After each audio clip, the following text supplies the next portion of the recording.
فرحت اشتیاق کا ناول وہ ایک ایسا شجر ہو۔ آگے بڑھنے سے پہلے ایک چھوٹی سی گزارش، اگر آپ ابھی تک میرے چینل کو سبسکرائب نہیں کیا تو پلیز سپورٹ کیجیے، میرے چینل کو سبسکرائب کیجیے بیل کے آل والے بٹن پر کلک کرنے کے ساتھ۔ تو آج کی قسط ہے قسط نمبر 7۔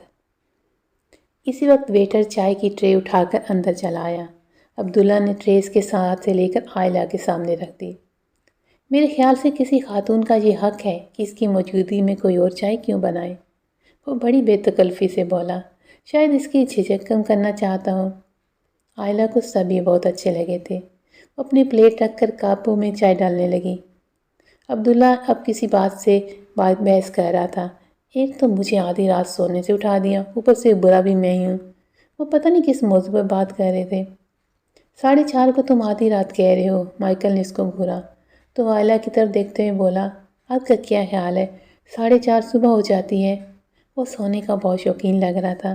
جواب میں وہ صرف مسکرا دی۔ ان سب سے چینی پوچھ کر کپوں میں ڈالی اور سب کو سرو کرنے لگی، اور اپنے ساتھ بیٹھے ہارون کو اس نے بغیر چینی کس کی طرف بڑھا دیا کپ، کیونکہ وہ جانتی تھی وہ چینی نہیں پیتا۔ سب کا تعارف ہو گیا۔ آپ اپنے بارے میں کچھ نہیں بتایا، پیٹر نے اس سے کہا تو سب متوجہ ہو گئے، سوائے اس کے جو اسے ساتھ لایا تھا۔ میرا نام عائلہ ہے، میں پاکستانی ہوں، میں نے ٹیکسٹائل انجینئرنگ کی ہے، پڑھائی سے فارغ ہو کر اپنے چچا کے پاس کینیا گھومنے پھرنے آئی ہوں۔ وہ اتنی دیر میں پہلی بار اتنا طویل جملہ بولی تھی، سب غور سے سن رہے تھے۔ اچھا تو شکار آپ کا شوق ہے، مائیکل جو کم گو تب پہلی بار مخاطب ہوا۔ ہارون نے اپنی بے ساختہ مسکراہٹ چھپانے کے لیے کپ منہ سے لگا لیا، اور وہ بنا دیکھے ہی سمجھ گئی کہ وہ مسکرایا تھا اس کی بات پر۔ اس کے جواب سے پہلے ہی ہارون دوبارہ بولا،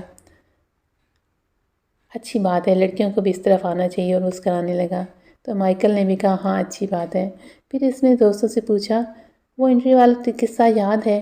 سب کچھ یاد کر کے مسکرانے لگے، شاید کوئی پرانی بات کا حوالہ دے رہا تھا۔ عبداللہ اس کی طرف کو بولا، عائلہ شاید بور ہو رہی ہے۔ ہارون نے اس کی بات پر توجہ دیے بغیر مائیکل کی بات کو جاری رکھا۔ عائلہ مسکرا کر بولی، میں بور نہیں ہو رہی۔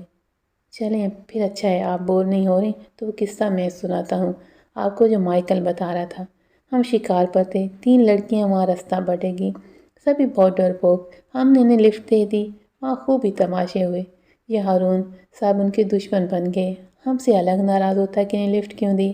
ان میں سے ایک کچھ زیادہ ہی بزدل تھی، اسی کے ساتھ سب سے زیادہ حادثے ہوتے تھے۔ ایک بار اس کے پاؤں پر بچھو چڑھ گیا، یہ ہارون مدد کرنے کے بجائے غصہ ہوتا رہا۔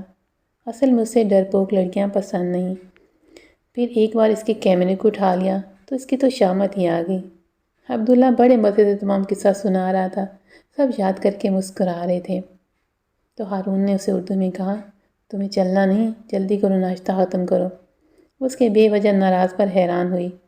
ناشتہ تو وہ کب کا کر چکی تھی، اس کا انتظار کر رہی تھی۔ اس کی اردو بولنے پر وہ تینوں چیخ اٹھے، یہ فاؤل ہے، بتاؤ ہمیں کیا بولا؟ تم لوگوں کے کام کی بات نہیں۔ دیکھا اس غدار کو، عبداللہ نے دانت پیس بولا، ہم وطن ملا تو آنکھیں پھیر لیں۔ عائلہ آپ بتائیں بھی اس نے کیا کہا؟ مجھے یقین ہے اس نے ہماری برائی کی ہوگی۔ اس نے پریشان ہو کر بتایا، ایسی کوئی بات نہیں، بس چلنے کا بول رہے تھے۔ اس نے جھگڑا ختم کر دیا تو واپس میں پروگرام طے کرنے لگے۔ خاموش بیٹھی دیواروں کو تکتی رہی۔ ان کے مذاکرات ختم ہوئے، چاروں کھڑے ہوئے تو عائلہ بھی کھڑی ہو گئی۔ وہ ان کے پیچھے چلتی ہوئی خاموشی سے باتیں سنتی رہی۔ کب اس نے پیٹر کی آواز سنی، وہ اپنے دوستوں کو چھوڑ کر اس کے ساتھ چلنے لگا۔ میں آپ سے کچھ کہوں، میری بات کا برا تو نہیں منائیں گی؟ نہ جانے کیا کہنا چاہ رہا تھا، اس نے اجازت طلب کی۔ اس نے حیرت سے پوچھا، جی کہیے۔ آپ کو شاید خود بھی نہیں معلوم کہ آپ بغیر ہتھیار کے بہت بڑی جنگ جیت چکی ہیں۔ وہ سمجھ نہیں آنے پر اسے دیکھنے لگی تو وہ رک کر بولا، یہ جو میرا دوست ہے نا، اسے فتح کرنا معمولی کام نہیں۔ وہ انگلیاں چٹکنے لگی تو وہ اس کے گھبرائے چہرے کو دیکھ کر ہنس پڑا۔ میں نے آپ سے اس لیے کہا رہا ہوں کہ مجھے معلوم ہے وہ آپ سے یہ کبھی نہیں کہہ پائے گا۔ میں اسے اچھی طرح جانتا ہوں، وہ بہت گہرا ہے، اسے سمجھنا آسان کام نہیں۔ وہ یہ کبھی میرے سامنے بھی نہیں کھولے گا، حالانکہ اسے پتہ ہے ہم جان چکے ہیں، مگر کبھی قبول نہیں کرے گا۔ اس سے سر اٹھا کر پیٹر کی طرف دیکھا، وہ بھی نہ سمجھ جانے والے جھک کے ساتھ سر جھکا کر بولی، آپ غلط سمجھ رہے ہیں، ایسی کوئی بات نہیں۔ وہ اس کی طرف دیکھ کر بولا، آپ ایک اچھی لڑکی ہیں، اگر آپ اسے جانبداری سے نہ سمجھیں تو میں کہوں گا کہ میرے دوست کی پسند بری نہیں ہو سکتی۔ ایک لڑکی خاموشی سے اس کا خیال رکھتی ہو، اسے پوچھے بغیر، چینی کے بغیر اسے چائے دیتی ہو، وہ یقیناً بہت اچھی ہے۔ اس کا سرخ پڑتا چہرہ دیکھ کر بولا، میرا دوست بہت اچھا ہے، جو اسے سمجھ لے اسی کا ہو جاتا ہے۔ آپ اس بات کو مسئلہ بنا کر اپنے لیے اور اس کے لیے پریشانی مت کھڑی کرنا کہ وہ اظہار کرے۔ ابھی وہ آپ کو بتا چھوڑنے جائے گا تو میری خاطر آپ پہل کر دینا پلیز۔ وہ اسے بتانا چاہتی تھی کہ وہ بالکل غلط سمجھ رہا ہے۔ وہ اس کے تاثرات کو دیکھ کر بولا، میں صرف اسی کا نہیں، تمہارا بھی دوست ہوں۔ وہ لوگ مر کے دروازے تک پہنچ چکے تھے۔ ان دونوں کو سست صدموں سے آتا دیکھ کر رکے۔ قریب پہنچے تو مائیکل بولا، کیا ہوا، کہاں رہ گئے تھے؟ پیٹر نے مسکرا کر جواب دیا، آئلہ کو یہاں کے بارے میں بتا رہا تھا۔ عبداللہ نے ہارون سے بولا، جو آئلہ اور پیٹر پہ ایک نظر ڈال کر لاپرواہی سے کھڑا تھا۔ اس کے جواب میں سر ہلا دیا۔ آئلہ سب کو الوداع الفاظ کہتے ہوئے جیپ میں بیٹھ گئی۔ پیٹر اس کی طرف دیکھنے سے گریز کیا۔ وہ بھی بڑے گرمجوشی سے الوداع کہہ رہا تھا۔ جیپ اسٹارٹ ہوئی۔ ہارون مکمل دھیان سے ڈرائیونگ پر، آئلہ پیچھے مڑ کر دیکھا وہ لوگ ابھی تک کھڑے تھے۔ وہ اب کھڑکی کے باہر چہل پہل اور رونق دیکھ رہی تھی۔ ڈرائیو کرتے اتنا وقت گزر گیا مگر دونوں میں کوئی بات نہیں۔ وہ اپنی منزل کے قریب پہنچ گئی۔ ایڈریس بتاؤ۔ بڑی دیر بعد خاموشی چاک کرتے ہوئے اس کی آواز سنائی دی۔ وہ اسے ایڈریس بتانے لگی۔ گھر پہنچنے کی خوشی میں وہ دیگر تمام باتوں کو بھول گئی۔ زندگی کے کتنے عجیب و غریب تجربات سے گزرتی وہ واپس اپنے اصل کی طرف لوٹ آئی۔ جیپ اس کے بتائے مطالبہ مکان کے سامنے رکی تو وہ تیزی سے دروازہ کھول کر باہر آئی اور بھاگ کر بیل پر جو ہاتھ رکھا تو ہٹانا بھول گئی۔ وہ جیپ میں بیٹھا اسے دیکھ رہا تھا۔ گیٹ کھول کر رحمت اسے دیکھ کر خوشی سے اچھل پڑ، بیٹا آپ آ گئی، شکر ہے خدا کا۔ سب کس قدر پریشان تھے، آپ ٹھیک تو ہو نا؟ وہ ایک ہی سانس میں کتنی باتیں کر گیا۔ اتنے سکون کا سانس لی اور بولی، میں ٹھیک ہوں۔ لیلا اور دانش کیسے ہیں؟ اس کے چہرے کے تاثرات نے حوصلہ بخشا تھا۔ وہ دونوں ہسپتال میں داخل ہیں، بی بی اور صاحب دونوں وہیں گئے ہیں۔ ویسے وہ دونوں ٹھیک ہیں۔ اسے ہسپتال کے نام پر پریشان ہوتا دیکھ کر وضاحت کی۔ اسے جب یہاں سے حوصلہ ہوا تو اچانک خیال آیا، جیپ میں بیٹھا اسے دیکھ رہا تھا۔ اسے اپنی بدتمیزی پر بہت افسوس ہوا کہ سوچ رہا ہوگا کتنی احسان فراموش مطلبی لڑکی ہے۔ وہ تیزی سے اس کی طرف آئی اور بولی، آپ اندر آئیے نا، تمہیں تو پتہ ہے تم وہاں میرے کیسے لوگ انتظار کر رہے ہیں۔ وہ دوستانہ انداز میں مسکرا کر بولا۔ آئلہ نے اس کی مسکراہٹ کا بغور دیکھا۔ وہ کتنی دیر اس کے معمول کی طرح بات کر رہا تھا۔ اچھا ٹھیک ہے، پھر اللہ حافظ۔ وہ جیپ اسٹارٹ کرنے لگا تو وہ اسے روکنے لگی۔ اتنی لمبی ڈرائیو کے بعد آپ بغیر ریسٹ کیے جا رہے ہیں، آ جائیں پلیز۔ وہ اس کے اصرار پر نفی میں سر ہلاتا بولا، ابھی مجھے واپس جا کر بہت کام کرنے ہیں، تمہیں سب پتہ ہے۔ وہ اندر آنے پر آمادہ نہیں ہو رہا تھا، پھر اس کے چہرے پر گہری نظر ڈال کر بولا، تم میری بنائی ویڈیو رپورٹ جیوگرافی پر ضرور دیکھنا۔ اس کے گلے پر پڑی ذمہ داری ادا کر کے وہ بہت خوش تھا۔ وہ اس کے چہرے کو خوشی دیکھ کر چپ کھڑی تھی۔ تمہارے لیے دعا کروں گا، تم ٹیکسٹائل میں بہت اونچا مقام حاصل کرو۔ وہ یوں بول رہا تھا کہ آئندہ کبھی ملنے کا امکان نہیں۔ اس کی آخری ملاقات ہے جس میں ایک دوسرے کے لیے نیک خواہشات کا اظہار کیا جاتا ہے۔ اسے اپنی آنکھوں میں کچھ چبھتا ہوا محسوس ہوا تو وہ مشکل مسکرائی۔ میں نے اتنے دن آپ کو ستایا، تنگ کیا، آپ نے مجھے برداشت کیا، میرا اتنا خیال رکھا۔ وہ رسمی فکرے ادا کرنے کی کوشش کر رہی تھی تو وہ بول پڑا، اپنا خیال رکھنا اور آئندہ تفریح کے لیے وقت اور صحیح جگہ کا انتخاب سوچ سمجھ کر کرنا۔ خدا حافظ۔ اس کا جواب سنے بغیر وہ جیپ اسٹارٹ کر کے آگے بڑھا۔ وہ کھڑی لمحہ بہ لمحہ جیپ کے دور ہوتا جاتا دیکھ رہی تھی۔ تو پھر یہ طے ہے کہ وہ اب مجھے عمر بھر نظر نہیں آئے گا۔ ہر چہرے میں اس کا چہرہ تلاش کروں گی، دنیا کے ہجوم میں کھو جائے گا، میں اسے کبھی تلاش نہ کر پاؤں گی۔ وہ تھکے قدموں سے اندر آئی، اس کا صدقہ اتارا، شکرانے کے نفل ادا کیے۔ خاص کر چچی کو پرائی بچی کی بہت فکر کھائی جا رہی تھی۔ اپنی بیٹی اور داماد سے زیادہ اسی کی فکر تھی۔ وہ تو اچھا وہ اتنے دن سے پاکستان سے کوئی فون نہیں آیا، ورنہ تمہارے بارے میں کیا کہتی۔ چچی جان گزرے واقعات پر اب تک شاک میں تھی۔ لیلا اور دانش کو کافی چوٹیں آئی تھیں۔ چچی نے بیٹی کو اسی حال میں دیکھ کر فی الحال ڈانٹ کا کام ملتوی کر دیا۔ یہ بات آلہ جانتی تھی۔ بہت ہوگی اس لڑکی کی بے سراپا حرکتیں، خود تو خود سری دکھائی، دوسروں کو بھی اپنے ساتھ مروانے میں کوئی کسر نہیں چھوڑتی۔ بس میں اب اس کی رخصتی کر رہی ہوں، پھر یہ جانے اس کے سسرال والے۔ اگر تمہیں کچھ ہو جائے تو ہم بھائی بھابھی کو کیا منہ دکھاتے؟ وہ لیلا کی حمایت میں بول کر انہیں اور غصہ دلانا نہیں چاہتی تھی، چپ رہی۔ 15-20 دن بعد وہ دونوں گھر آئے تھے تو اس نے واپسی کا سفر باندھا۔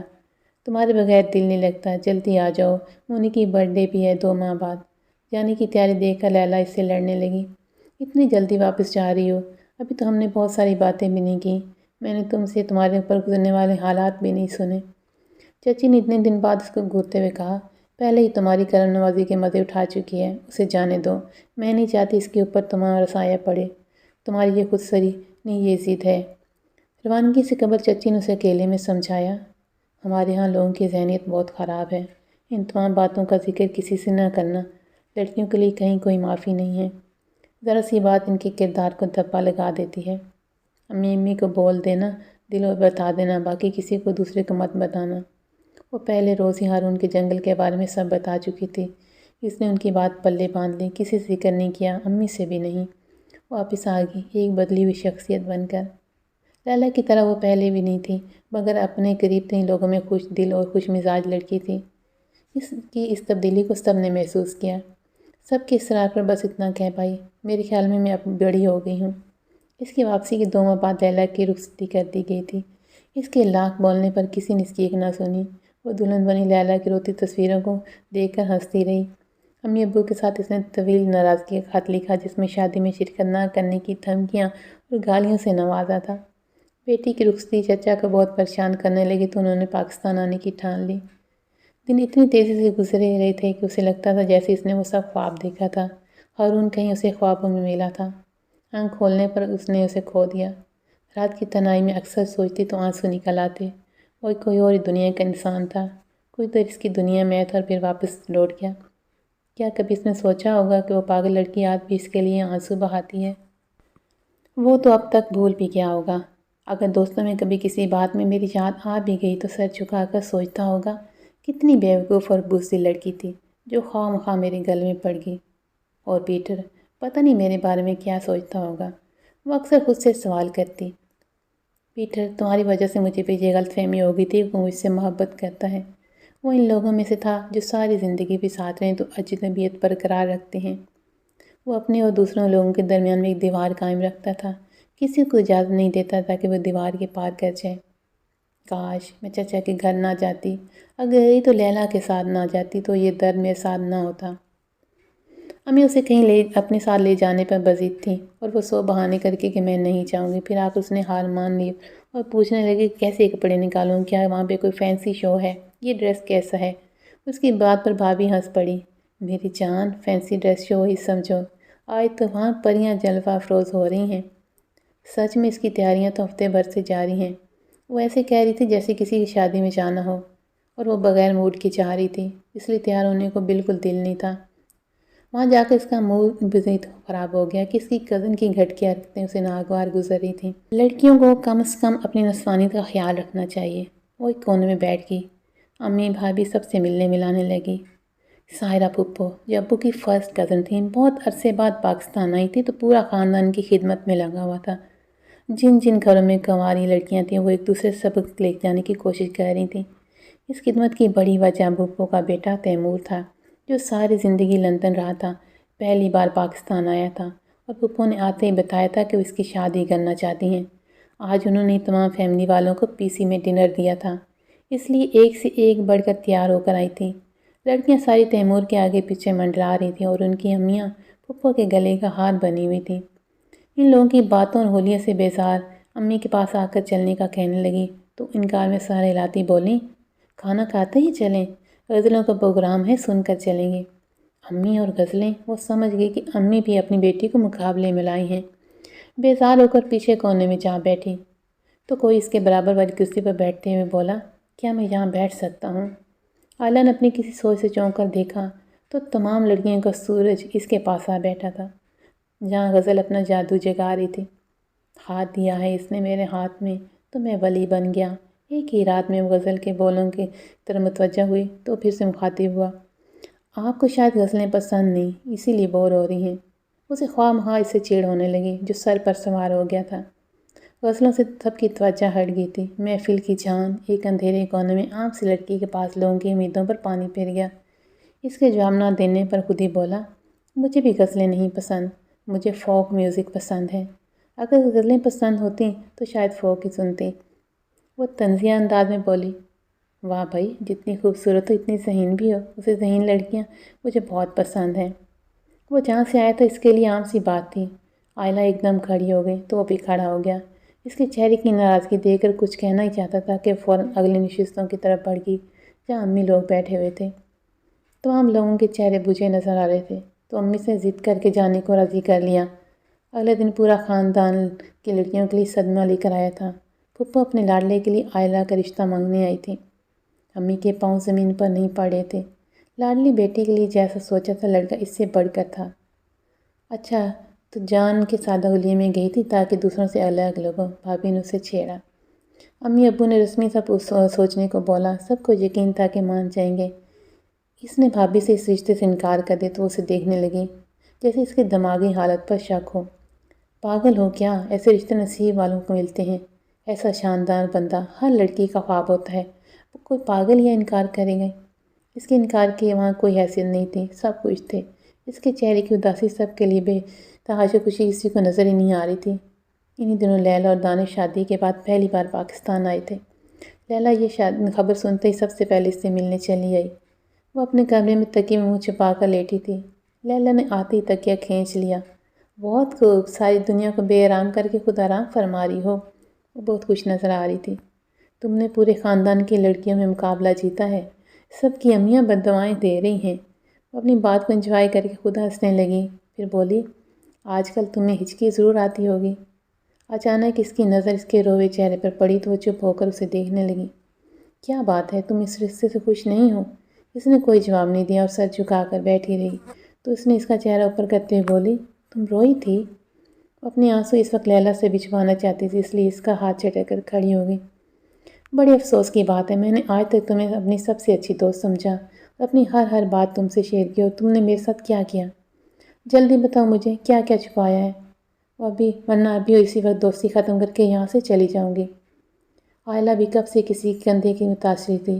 اس کے کندھے پر سر رکھ کر ہوتی ہوئی بولی، لیلہ میں یہ منگنی نہیں کرنا چاہتی، پلیز اسے روکوا دو، تم تو کچھ بھی کر سکتی ہو۔ اس نے اسے رونے دیا۔ جب دل کا غبار ہلکا ہو تو خاموشی سے اس کے کندھے پر سر رکھ کے اپنے بالوں میں ہاتھ پھیرتے ہوئے اسے بڑے پیار سے بولی، آئلہ تم مجھ سے شیئر نہیں کرو گی جو تمہارے دل میں ہے؟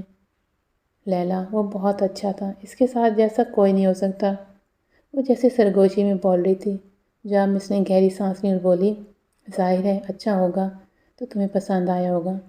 وہ تیمور کی طرح ہینڈسم نہیں تھا، شاید دولت مند بھی نہ ہو، مگر میرے دل دنیا کا سب سے اچھا انسان تھا۔ محبت یہ نہیں ہوتی شکل و دولت دیکھو۔ وہ دھیرے دھیرے سب بتا رہی تھی اور وہ غور سے سن رہی تھی۔ میں 3 دن اس کے ساتھ رہی، وہی مجھے زندگی لگتی ہے، یہ تو جیسے کوئی سزا ہو۔ وہ جیسے کہیں کھو گئی تھی۔ لیلہ نے ایک بار بھی نہیں ٹوکا، بس چپ چاپ سنتی رہی۔ وہ بظاہر بہت اکھڑا سا مگر حساس ہمدرد عام لوگوں جیسا نہیں تھا۔ میں تنہا جنگل میں رکنے والی نہیں تھی۔ اس نے ایک بار بھی غلط نظر سے نہیں دیکھا۔ اس کی نگاہوں میں پاکیزگی تھی۔ کیا کوئی اور ایسا ہو سکتا ہے؟ اتنا با کردار کون لگتی تھی میں اس کی؟ اپنی جان پر کھیل کر میری عزت بچائی اس نے۔ کیا اس کی ذمہ داری جیسے میں تھی؟ میرے لیے اس نے اپنا قیمتی لہو پانی کی طرح بہایا مگر مجھ پر آنچ نہیں آنے دی۔ لیلہ نے پوچھا، تو کیا پھر وہ اچانک بچھڑ گیا تھا؟ بچھڑا تو تھا مگر اچانک نہیں، ہم نے باقاعدہ ایک دوسرے کو الوداع کیا تھا۔ وہ بڑے دکھ سے بولی تو لیلہ حیران نظروں سے دیکھنے لگی۔ وہ میرے ساتھ ہمدردی و خلوص سے خیال رکھتا تھا۔ اسے تم جیسی بہادر لڑکیاں پسند تھیں۔ کبھی کبھی سوچتی ہوں کتنی خوش قسمت ہوگی وہ لڑکی جسے اس کی رفاقت ملے گی۔ میں اس کے مقدر پر رشک کرتی ہوں۔ اس کی بات پر لیلہ نے اپنا سر پیٹ لیا۔ یعنی تم یہاں بیٹھی یک طرفہ محبت کا سوگ مناتی رہی؟ 21ویں صدی ہے یار، انسان بھی وہی ہے جس کے جذبات بھی 21ویں صدی ہو یا 22ویں صدی۔ وہ ہنس پڑی اور بولی، اچھا صحیح ہے، مگر یہ تو تم کر سکتی تھی نا، اپنی محبت کا اظہار ہی کر لیتی۔ میں اگر بول بھی دیتی تو وہ یہی کہتا کہ میں نے جو کیا اس کی امید آپ نے نیچے لگا لی۔ میں اس کی امید پر پورا نہیں اتر سکتا تو میں اپنی نظروں میں گر جاتی۔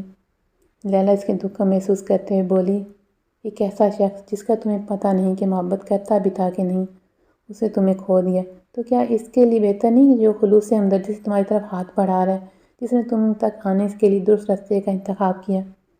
ہمیں زندگی میں بہت سی چیزیں بہت اچھے لوگ ملتے ہیں، ضروری نہیں وہ مل چاہے بھی جائیں، زندگی اسی کا نام ہے۔ ہمیں اکثر وہ زندگی گزارنی پڑتی ہے جو ہم نہیں چاہتے۔ تم تو بہت خوش قسمت ہو، اس نے کتنی لڑکیوں میں سے تمہارا انتخاب کیا، تمہارا ساتھ مانگا۔ یقین کرو، چاہنے سے زیادہ چاہے جانے والا احساس زیادہ خوشگوار ہوتا ہے۔ آپ کس کے لیے بہت اہم ہیں، اس کی خوشیاں اور غم آپ سے وابستہ ہیں۔ یہ بات تم جانو گی تو میری ساری باتیں تمہیں صحیح لگیں گی۔ وہ اس کی رازدار اسے بہت آرام سے سمجھا رہی تھی، اسے بہت دیر سمجھاتی رہی۔ اس کے جانے کے بعد اس نے دل ٹٹولا تو اس میں کسی کے لیے کوئی جگہ نہیں تھی۔ پھر سوچا زندگی ایسی ہے تو ایسے ہی صحیح۔ عزیز دوست کے لیے لیلا نے بہت سی دل سے دعا کی۔ وہ اس کے ساتھ بیٹھا بہت خوش نظر آ رہا تھا۔ ہر کوئی رش کی نظر سے دیکھ رہا تھا، کوئی حسد کی نظر سے دیکھ رہا تھا، اور وہ ان تمام باتوں سے بے نیاز سر جھکائے بیٹھی تھی۔ ساتھ بیٹھا انسان اتنا خوش جیسے کوئی خزانہ مل گیا ہو۔ پھر اس نے اسے ڈائمنڈ کی رنگ ہاتھ دبا کر پہنائی، محبت کی نظروں سے جھک کر اسے دیکھا۔ رات کو اس نے فون کیا اور اسے کہا کہ میں اتنا خوش ہوں، اپنے آپ کو بہت خوش نصیب سمجھتا ہوں جو زندگی میں چاہا مل گیا، پر آج مجھے واقعی احساس ہو رہا ہے کہ میں بہت لکی ہوں۔ اور ادھر اس کا یہ حال تھا جیسے اس کے اندر کوئی بین کر رہا ہو۔ زندگی نے کتنا عجیب مزاح کیا، یہ بات جن لبوں سے سننا چاہتی تھی کبھی نہیں سن پائے گی۔ تو یہ تھی آج کی قسط، نیکسٹ قسط جلدی آپ کے ساتھ شیئر کروں گی۔ خوش رہیں، خوشیاں بانٹیں اور چینل کو سبسکرائب ضرور کر لیں۔ اللہ حافظ۔